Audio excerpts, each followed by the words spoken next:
One of the continuing themes through all the Gospels is this notion that the disciples just don't get it. Mostly the men. The women disciples, they get scared, they run away, but they don't actually ask the dumb questions. In fact, usually when a woman in the Bible asks the question, it's a really thoughtful question and it's the impetus to some of Jesus' great teachings. The men ask the stupid question. Now, and I don't know if that's literary effect, that those who were writing the Gospels decided that they were going to use the disciples to ask the question that was obvious to most people so that Jesus had an opportunity to answer it, whether this was an accurate reflection on the goings on in the first century where um, these followers of Jesus continuously showed they didn't get it. I mean, that could be. Either way, we start off with so many stories with the disciples saying something really foolish and Jesus having to respond. And the gospel we're looking at this morning is just the same thing. We've just come off of Jesus telling them, you have to forgive people 7 times 70. And that doesn't mean 49 times. It means 7 was the number that mean infinity. So infinity times 10. So never not forgive people. So that's the frame of reference where we're coming into this particular scripture. And the disciples ask God to give them more faith. If they've been traveling with Jesus that long, they should have figured this out by now. But they didn't, or it was a literary device, or it was an opportunity. But anyway, it's a chance for Jesus to teach them something about faith. Faith being a choice, not a gift that can be given. And that is the crux of what they didn't grasp. If you go on the main part of this website on barefootevangelist.ca, you'll see one of the first things that I have posted is, what is faith? Faith is that thing that we're always trying to struggle with, where we need to exercise it in the bad times and we kind of all but ignore it in the good times. That's just how faith is. Faith is not a gift. Jesus didn't give us faith. Faith is a choice. And Jesus is trying to remind people in this passage that faith is a choice. He said, even if you had faith as the little tiniest mustard seed, which was probably the tiniest factor that they knew at that time in history, the tiniest mustard seed of faith is able to move an entire mulberry bush just by saying the words. In otherwise, you already have the smallest bit of faith can do incredible things, and you already possess that. And then Jesus proceeds to tell a story which, it's not one of the more enjoyable ones to talk about. It uses the word slavery, which is a kind of in your face for those of us in the 21st century. Slavery, when we think of it, the first thing we think about is the African slave trade and the exploitation based on race. That is not the slavery of the first century that Jesus is talking about. Not that slavery is good in any incarnation, but the slavery that Jesus was familiar with, that all peoples in the first centuries were familiar with, was that of economic slavery. You were either captured from an enemy army, and there wasn't a whole lot of that, or economically you couldn't pay your bills, or someone in your family sold you into slavery so they wouldn't have to go in themselves, and that was how the bills got paid. So it was very economic based. And in most slavery situations, you could earn enough to buy yourself out. The racial slavery that went on with the African slave trade, there was no out. The other thing is, in the first century, there was never an assumption that slaves were not fully human. They were hit on bad times, they were lower class for sure, but they were fully human. And that's something the African slave trade didn't acknowledge through the racism, and acknowledge that people who had different colored skins were just as human and just as made in God's image.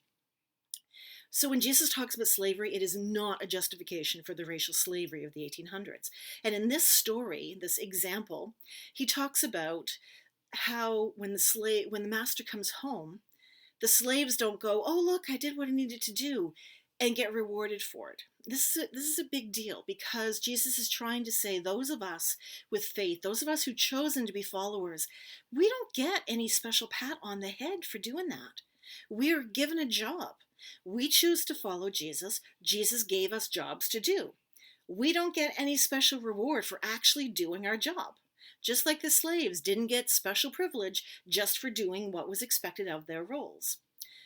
regardless of the unfortunate imagery. It's a message for those of us who are doing the ministry of God. That we, being the hands and feet, don't get to have a cookie on a tuff on the head at the end of the day. We have a job to do, so we just do it. And we don't look for reward because that's not part of it. Our reward comes when everything has been realized, not when we individually decide to do that. And that's one of the problems when people talking about faith. So much of that faith discussion is individualized. You don't have enough faith for X. Well, yeah, you do. But sometimes horrible things just happen, regardless of faith. Things just happen. And that is not a punishment. That just is. In the world we belong to, things just do happen. And sometimes we can trace those causes back to corporate greed, a lot of times. A lot of times we can trace them back to political greed, but nowhere ever can we trace it back to punishment from God. That just doesn't exist. The faith we have is something we choose to exhibit or to not exhibit. It is totally our choice to do. I remember years and years ago, a friend of mine who is a bit of a cranky atheist, quite frankly. She had respect for me as a person, not many as for Christians as a group. And at one point in time, she said to me, "I don't have the faith gene." Now, I laughed out loud, and she looked quite hurt by that. She was serious. She actually believed that faith was something that she just didn't have in her DNA. That's not true. You cross the street, you have faith that the cars are going to stop when the lights say stop. You go to the bank on payday, you have faith that the whole system worked and you have money put in your account to do what you need to do. You go to the doctor, you have faith that they know enough to figure out what's wrong with you and to help you out. Or if they don't, they know who to contact who might have more knowledge and to help you out. We have faith in every aspect of our lives. Faith in God is not any different, but we have to choose it. There's so many paintings and metaphors and anecdotal stories about Christ being at the door and knocking, but we have to open that door. There's a very famous picture, actually, with him with his hand up, ready to knock. We have to make that decision. God is always present for every single one of us, and we either accept faith or we don't.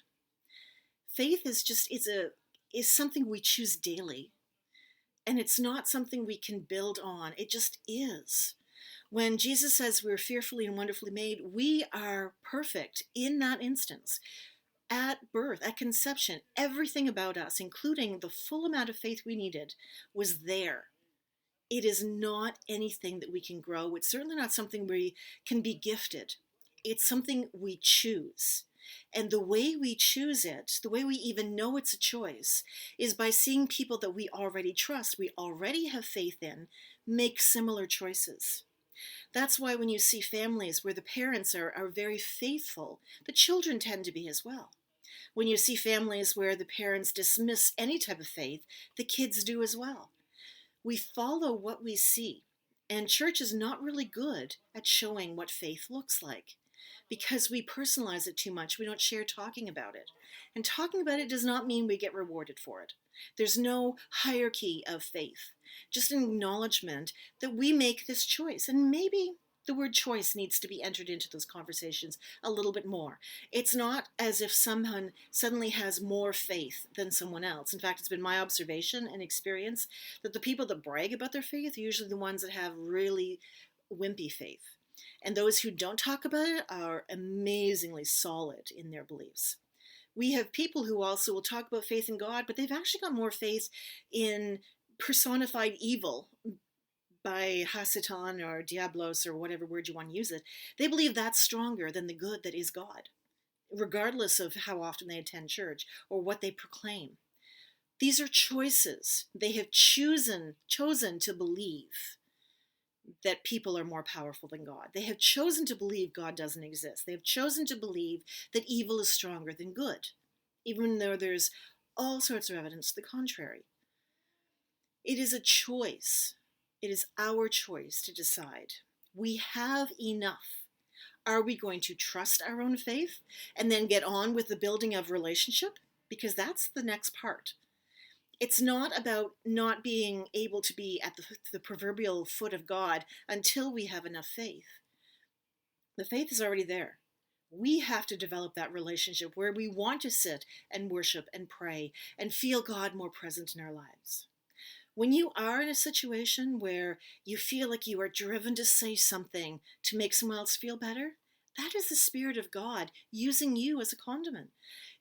That's only possible because you already have all the faith you need to be God's voice in that moment. That's how we realize how we live out our faith.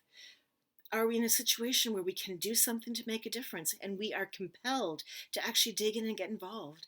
That's our faith coming to life. That's God using us to express what needs to happen because we already have faith in God to do that. It's already there. We don't get rewarded for faith. We don't get more gifts of faith because it's already all there. Everything that we need is there. And we are not going to get special treats by acknowledging that. We just have to live it, work on the assumption that it's there, and keep on moving forward. And if this is something you have to remind yourself hourly, do it. You wouldn't be the first in history that has had that experience. But every bit of faith that you need, already in you. From how you act, that's going to decide where you continue your growth. But the faith part itself, it's a fait accompli. It's already done. You have it. Everything in you is faithful enough to be in a relationship with God. You don't need more because you're already enough.